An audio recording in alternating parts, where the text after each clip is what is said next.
السلام عليكم ورحمة الله تعالى وبركاته. هذا أخوكم ريمان يحييكم أينما كنتم.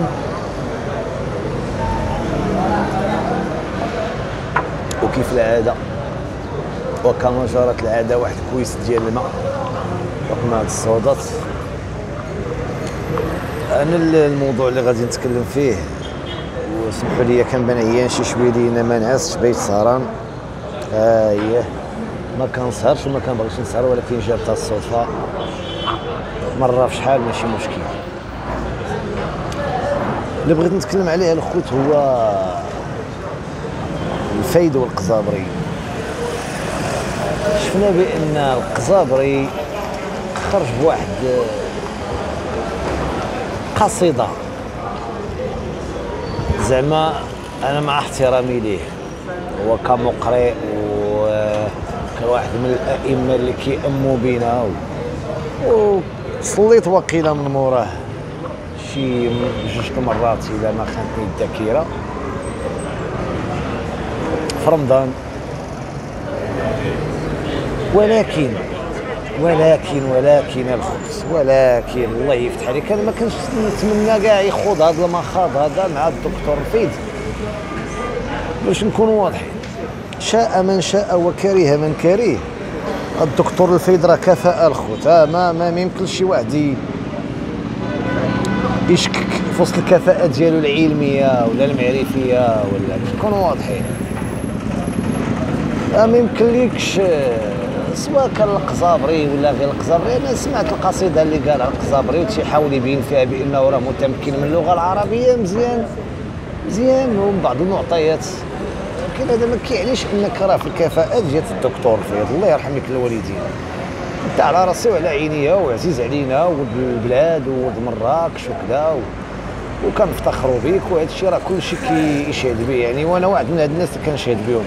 ولكن اخويا راه كيبقى الدكتور الفيض كفاءة اخويا، كفاءة علمية لا يستهان بها على مستوى العالم وماشي على مستوى المغرب. والافكار اللي كينص بها بنسبه ديال 97% كنتفق معاه، لان فعلا كاينه علوم كونيه باقي المسلمين ما توصلوش ليها. نهار يتصلوا المسلمين ليها وفي الوقت اللي نشوفهم ولاو كيطلعوا للفضاء ولاو كيحطوا اقمار اصطناعيه ديالهم وكيقدوها هما، ما كيقدهاش لهم شي واحد ويخدم لهم الخدمه ويحطوها في السماء ولا شي حاجه، هما كيصنعوها ويبتكروها ويقدوا حتى هما القنبله النوويه ولا الله اعلم اش يقدوا. المهم ولا حتى هما كيخلقوا في الفيروسات ويخلقوا في وسط لي زونتي فيروس شي حاجه من هذا القبيل كذا.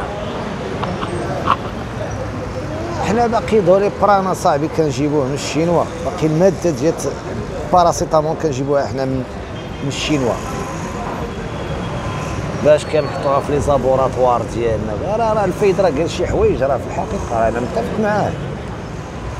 ما يمكنلكش تفرض عليا انايا البخاري نتعايش فيه بول الابيل واش كيقول لي هو متزوج بنت عندها 9 سنين وكذا وشي مسائل. راه خطير هادشي اخويا الخوت.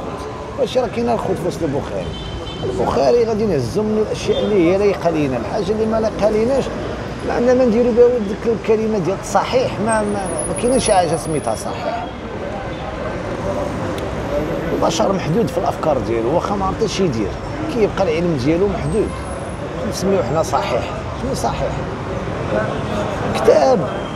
هذاك السيد جزاه الله خير ودوك الائمه اللي قبلتهم جزاهم الله خيرا اجتهدوا، ولكن دابا الامكانيات ديال الاجتهاد راه ولات كثار من داك الشيء اللي كان واحد الوقت. دابا ولات وسائل اخرى والانسان كيتحقق من الحقيقه. غير نجيو حنا غير على سبيل المثال، واش البخاري فيه دي ان اي؟ شحال من واحد ديك الساعات كان كيتزوج وكيلقى بانه مربي ولاد من غيره ماشي ولادو، حتى جاو الغرب هما اللي داروا الدي ان اي، ولينا كنعرفوا بان راه الراجل يمكن ليه يعرف الاولاد ديالو، ولينا كنعرفوا ممكن ليجين ديال اش من قوم لاش كينتسبوا بالنسبه ديال شحال كينتسبوا، واش 15% واش 20% واش 100% واش اش من قوم ولاش كانوا كينتسبوا جدودك، واش انت اغريقي، واش انت هندي، واش انت عربي، واش انت امريكي، واش انت اوروبي. هذا الشيء راه ما كاينش عند العرب الخويا. نبداو نخربقوا، نبداو نقولوا في وسط الشعر عنده بلاصتو بوحدها، ولكن العلوم راه عندها باب ديالها بوحدها. الدكتور الفايد ورك على الوتر الحساس، والافكار اللي كيتبناها الدكتور الفايد راه قالوها قبل منه الشحرور، وقالها قبل منه عبدو ماهير، وقالها قبل منه عدنان ابراهيم، وقالوها قبل منه المهندس عدنان الرفاعي، وبزاف ديال الناس تكلموا في اشياء ما يمكنش. التساؤلات هذا راه علم الله تعالى راه كيوهب ناس كيجيبوا افكار اللي حتى هما غتقدر تكون عندهم افكار صحيحه ولا مغلوطه، ولكن جابوا التجديد وتساءلوا. هذا التساؤل هو اللي خصو يكون. وباش تجي تقول لي انا مثلا واحد تقول لي راه الله كاين، غادي يقول لك مثلا دري صغير باش هذا الله كاين خصك تعطيه المبررات، تبدا تعاوديه في وسط الازليه.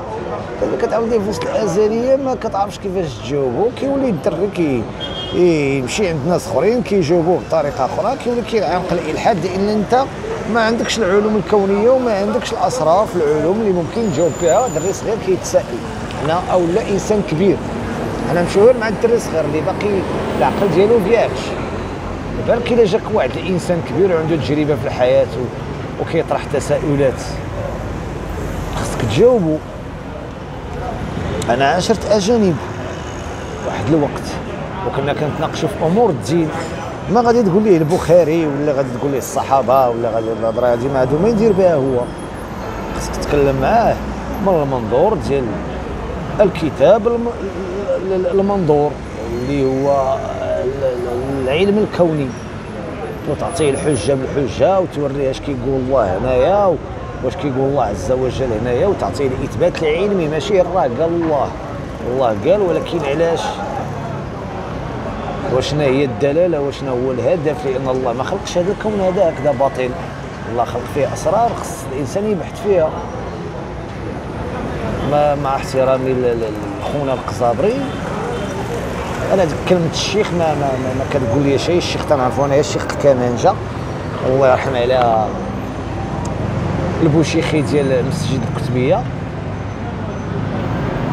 المفهوم ديال الشيخ وداك الشيء هادو مصطلحات الشرقيه. ما كاين عالم باحث مفكر، هادشي اللي خصنا نقولوا. باش الشيخ مات الشيخ ما المشيخه ما نفعتنا بوالو. كاين الشيخ الريميتي، كاين الشيخ رابح ولد صابر، كاين هما الشيوخ اللي كنعرفو حنايا ولا الشيخات بصفه عامه. كلمه شيخ زعما راه شيخ في الحياه، شيخ في الحياه، ولكن كاين شيخ في الحياه وما عنده تجربه. لا، السي القزابري ارتكبتي واحد الغلط، مع احترامي لك كنتي عزيز عليا والله، ولكن ما بغيتكش تنزل لهذا المستوى هذا، ماشي ديالك. التلاعب بالمصطلحات والكلام والشيء عندنا تنشوفهم تيطبلوا ليه وتيزمروا ليه، علاش لا؟ واش عندك الكفاءه اللي عند الفايز؟ راه سيدي راه جاي ناظرك راه غادي يزيرك. الكلام اللي تيقول منطقي. راه هاد المراجع ديال الدين كدين راه حرص الله عز وجل من خلال الكتاب ديالو، إنا نزلنا الذكر وإنا له لحافظون. ولكن المراجع اللي جات من مورا وكيفاش تفسرات من عند البشر راه ما فين كاين الغلط الخوت. كنشوفوا ناس تقدموا، ناس وصلات في كل شيء الناس وصلات. حنا باقي بينا نبداو البخاري وبينا نهضروا في مسائل ديال الدين اللي خص الانسان يكون تجاوزها. راه شوف الدين، خلينا ديك القضيه ديال الدين راه تيعلم الصبر هذا التخربيق، هذاك التخربيق. الصبر عنده واحد الحدود، لان الله في القران تيقولها فبشر الصابرين، بمعنى كاين البشرى من بعد. شي بنادم حياته هو مقعقر وعايش الظلم وعايش القهر وعايش الحزقه وعايش، يقول ليه واصبر زيد صبر. الصبر كيضبر الخوت.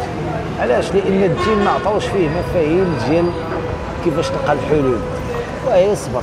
ان الله مع الصابرين، ان الله مع الصابرين. ولكن الله تعالى راه قال لك وبشر الصابرين، بمعنى راه كاين الفرج من بعد. نتوما هذاك الفراغ سديتوه. فعلا كي قال الدكتور عمرو مصطفى، قال لك الا كانوا جوج، واحد مؤمن وواحد كافر، والكافر يتقن السباحه والمؤمن لا يتقن السباحه، وقبطناهم بجوج وحطيناهم في عرض البحر بواحد 2 كيلومتر ولا 3 كيلومتر باش بعاد على البحر، شكون اللي غادي ينجو؟ واش داك اللي كيتقن السباحه هو كافر، ولا داك المؤمن اللي هو مؤمن ولكن لا يتقن السباحه؟ بطبيعه الحال لان هنا كتبقى الفكر البراغماتيكي راه كاين في وسط الكون. الله تعالى راه براغماتيكي في الابداع ديالو، راه الشمس عندها واحد التوقيت كتغرب، والليل عنده واحد الوقيته وكيمشي. البراغماتيكيه خلقها الله في وسط الكون. واحد زائد واحد كيساوي جوج، كلشي بالتدقيق وكلشي بالتفصيل. العاطفه المبالغ فيها ما لاقتليناش، والاساطير ما عندنا ما نديرو بها، والشعر اللي في غير محلو الهجاء ما عندنا ما نديرو به. لا، حتى الهجاء ما بقى عندنا ما نديرو به. هنا غادي ندخلوا في المقوله لا يسخر قوم من قوم عسى ان يكونوا خيرا منهم، ولا نساء من نساء عسى ان يكونوا خيرا منهم. كلام الله. يعني هنا راه دخلنا في السخريه وباش نبانوا كل واحد يدافع على التيار ديالو، في الاخر راه كلشي داير على قبل الفلوس باش نجيو كاع من الاخر. قولي هذا واستغفر الله لي ولكم. السلام عليكم ورحمه الله تعالى وبركاته.